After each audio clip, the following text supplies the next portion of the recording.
नमस्कार. टीच विथ शान्वीमध्ये तुम्हा सर्वांचं मनापासून स्वागत. आजच्या व्हिडिओमध्ये आपण पाहणार आहोत काळावर आधारित एकाच वाक्याचे 12 प्रकार. तर ज्यावेळी आपल्याला इंग्लिश बोलायचं असतं त्यावेळी आपल्याला काळ शिकणंसुद्धा खूप महत्त्वाचं आहे, कारण काळानुसार आपण वाक्य बदलतं हे आपल्याला लक्षात यायला मदत होते. त्याशिवाय सहाय्यकारी क्रियापदांच्या वापरानुसार सुद्धा वाक्याची रचना बदलत जाते, हे आपल्याला माहिती असणं गरजेचं आहे. तर आज आपण पाहणार आहोत की काळानुसार वाक्य कसं बदलतं आणि त्यात कोणते चेंजेस केले पाहिजेत. हे चेंजेस जर तुम्हाला माहिती असतील तरच तुम्ही इंग्रजी वाक्य बनवू शकता आणि ते बोलू शकता. चला तर मग व्हिडिओला सुरुवात करूयात. व्हिडिओ सुरू करण्यापूर्वी तुम्हा सर्वांना एक रिक्वेस्ट आहे की तुम्ही जर माझ्या चॅनलवर नवीन असाल किंवा माझ्या व्हिडिओ पाहत असाल परंतु चॅनलला अजून सबस्क्राईब केलं नसेल तर प्लीज माझ्या चॅनलला सबस्क्राईब करा आणि व्हिडिओ जर आवडली तर व्हिडिओला लाईक शेअर नक्की करा. चला तर मग सुरुवात करूयात. तर आपण ह्याच्या आधी काळाची माहिती घेतलेली आहे. काळाचे कोणते कोणते प्रकार आहेत, जे महत्त्वाचे 3 प्रकार, त्यानंतर त्यांचे कोणते उपप्रकार पडतात हे सुद्धा आपण मागच्या काही व्हिडिओमध्ये पाहिलेलं आहे. त्यानंतर त्याचा वापर करून, त्या माहितीचा वापर करून मी इथं काही वाक्य बनवलेले आहेत जी काळानुसार बदलत जातात. तर ती कशी बदलायची, त्याची रचना कशी झाली पाहिजे हे मी तुम्हाला आज सांगणार आहे. सगळ्यात पहिलं वाक्य आहे, तो हत्ती पाहतो. तो साठी ही वापरलं, पाहतोसाठी सीज. आपल्या सगळ्यांना माहिती आहे की ज्यावेळी मराठी वाक्याचं आपण इंग्रजी वाक्यामध्ये ट्रान्सलेशन करत असतो त्यावेळी त्याची रचना थोडी बदलते. याची रचना ही सब्जेक्ट, वर्ब आणि ऑब्जेक्ट या पद्धतीने करायची असते, म्हणून ही नंतर येणार आहे वर्ब काय आहे आपलं, पाहतो. पाहतोसाठी सी आणि करता आपला ही आहे म्हणून सीला एस हा प्रत्यय लागलेला आहे. ही सीज काय, तो हत्ती पाहतो. He sees an elephant. आता ई आलेला आहे, ई हा ओवेल साऊंड आहे म्हणून ईच्या आधी ॲन लागलेला आहे म्हणून he sees an elephant. Next, त्याने हत्ती पाहिला. आता पाहिला म्हणजे भूतकाळ झालेला आहे, त्याने हत्ती पाहिला हा भूतकाळ झालेला आहे म्हणून काय करायचं, क्रियापदाचं भूतकाळी रूप घ्यायचं. ही जसंचं तसं त्यानेसाठी सुद्धा आपण हीच वापरणार. ही सॉ, पाहिला, सॉ घेतला आपण त्यासाठी ॲन एलिफंट. नेक्स्ट, तो हत्ती पाहिल. आता हा भविष्यकाळ झाला की तो हत्ती पाहिल, त्याने अजून पाहिला नाही किंवा तो पाहत नाही आहे, तो पाहणार आहे भविष्यात म्हणून he will see. He will see an elephant. आपल्या सगळ्यांनाच माहिती विल हे सगळ्या सब्जेक्टसोबत जातं म्हणून विल वापरायचं generally. He will see an elephant. Next, तो हत्ती पाहत आहे. आता तो हत्ती पाहण्याची त्याची क्रिया जी आहे ती चालू आहे म्हणून हा चालू काळ आहे आणि आहे या शब्दावरून आपल्या लक्षात येतं की हा चालू वर्तमान काळ आहे म्हणून आपण टू बीचं वर्तमानकाळी रूप आणि क्रियापदाला ING. चालू काळाचा रूल आपल्या सगळ्यांना माहिती आहे की टू बी प्लस ING वापरावं लागतं वाक्य बनवताना. आणि टू बीचं कोणतं रूप वापरायचं तर ते ह्या क्रियापदावरून ठरवायचं असतं की तो हत्ती पाहत आहे, आहे वरून ठरवायचं की हा वर्तमानकाळी वाक्य आहे म्हणून टू बीचं वर्तमानकाळी रूप येणार म्हणून वाक्य होईल he is seeing an elephant. इथं सी हे क्रियापद आहे, त्याला ING हा प्रत्यय लागलेला आपल्याला दिसतो. नेक्स्ट, तो हत्ती पाहत होता. आता सेम वाक्य आहे, फक्त होता झालेला आहे आयेच्या जागी, पण यामुळे काळ पूर्ण बदलला.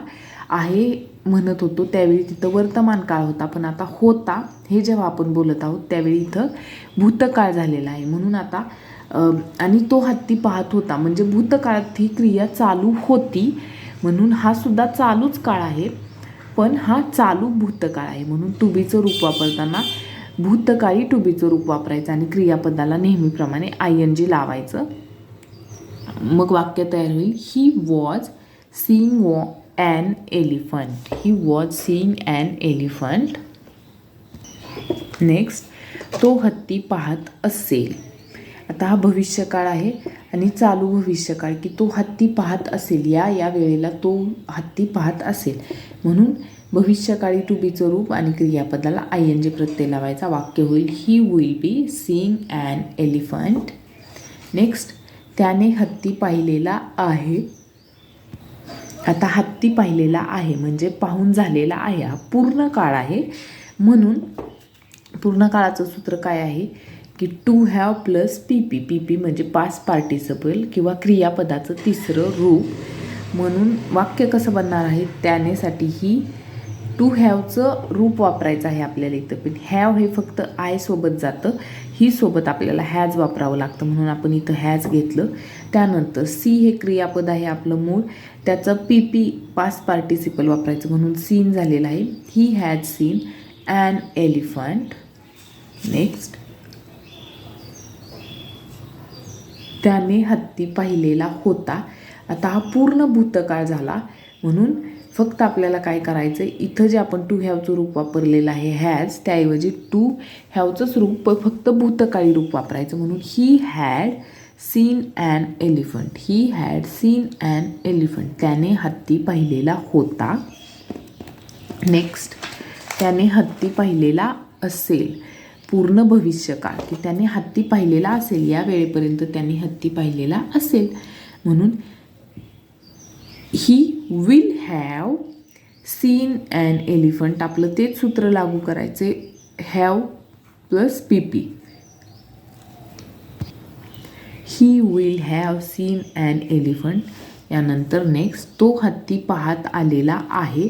आता पूर्ण पाहून झालाय असं पण नाही किंवा पाहिलेला नाही असं पण नाही, पाहणार आहे असं पण नाही, तर पाहत आलेला आहे म्हणजे चालू पूर्ण काळ आहे हा. म्हणून इथं आपलं कोणतं सूत्र लागू होतं, to have plus been plus I N G. To have plus been plus I N G, ते सूत्र वापरून आपण इथं वाक्य तयार करायचं आहे. फॉर एक्झाम्पल ही सोबत हॅवचं येतं हॅज हे रूप. त्यानंतर been, to have plus been plus I N G. सीइंगला सीइंग म्हणजेच इथं सीला आय एन जी हा प्रत्यय लावलेला आहे. To have plus been plus I N G. He has been seeing an elephant. तो हत्ती पाहत आलेला होता. आता हॅज ऐवजी आपल्याला फक्त इथं हॅड वापरायचं आहे, भूतकाळी रूप करायचं आहे. बाकी वाक्य जसंच्या तसं येणार. He had been seeing an elephant. Next, तो हत्ती पाहत आलेला असेल. He will have been seeing an elephant. He will have been seeing an elephant. तर या पद्धतीने तुम्ही काळाचा वापर करून वेगवेगळी वाक्य बनवू शकता. तुमच्या मुलांना वेगवेगळी वाक्य बनवायला शिकवू शकता. इंग्लिश बोलण्यासाठी काळ माहिती असणं आणि काळ जमणं प्रॉपरली हे खूप महत्त्वाचं आहे. कोणत्याही भाषेसाठी काळ समजणं हे खूप गरजेचं असतं. त्यामुळे तुम्ही योग्य वाक्यरचना करू शकता. तर अशा पद्धतीने तुम्ही वेगवेगळी वाक्य घेऊन तुमच्या घरीसुद्धा प्रयत्न करून पाहू शकता. तुम्हाला जर हा व्हिडिओ आवडला असेल तर व्हिडिओला लाईक करा, शेअर करा आणि चॅनलला सबस्क्राईब नक्की करा. धन्यवाद.